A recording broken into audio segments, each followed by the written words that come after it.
ये एक व्यक्तिगत पोषण की बात थी, उनके साथ बात होना, कोई निमित्त नहीं, जाके मिलना बैठना, और वो किसी विषय की चर्चा छेड़ते थे। उसमें से कई बातें हमने क्या करना चाहिए, किस दिशा में सोचना करना चाहिए, अनायास ही मिल जाती है।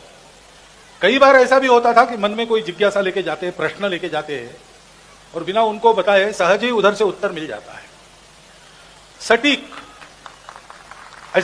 ऐसा कभी हुआ नहीं कि उन्होंने कोई रास्ता बताया हो, उस पर चल के हमको विफलता मिली। कोई भी जटिल विषय हो, उनके सलाह के अनुसार चले तो हम हमेशा यशस्वी हुए। मेरे लिए तो एक व्यक्तिगत ये मेरे हानि की बात है उनका पार्थिव यहां न होना, बल्कि उनके जीवन में से भी इतना है कि उसको स्मरण करते रहे तो जीवन भर का पाथेय हमें प्राप्त होते रहता है। परंतु वो जो सानिध्य मिलता था, बात होती थी, कल्पनाएं मिलती थी, परामर्श मिलता था, लेकिन और कुछ बात थी जो उनके यहां बैठे आधा घंटा तो आगे साल भर के लिए मन बड़ा स्थिर रहता था। ये तो हमारे राष्ट्र की वो एक निधि थे, और कई बातें उन्होंने आगे के लिए भी बता रखी है।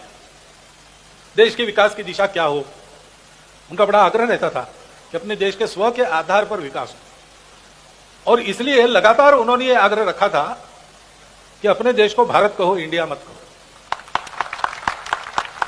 और जब राष्ट्रपति जी ने भारत के राष्ट्रपति के नाम निमंत्रण भेजे और उसके पीछे शासन भी खड़ा हो गया, उस समय उसके बाद मैं डोंगरगढ़ अभी भी विजयादशमी के पहले जाकर, वो बड़े प्रसन्न थे।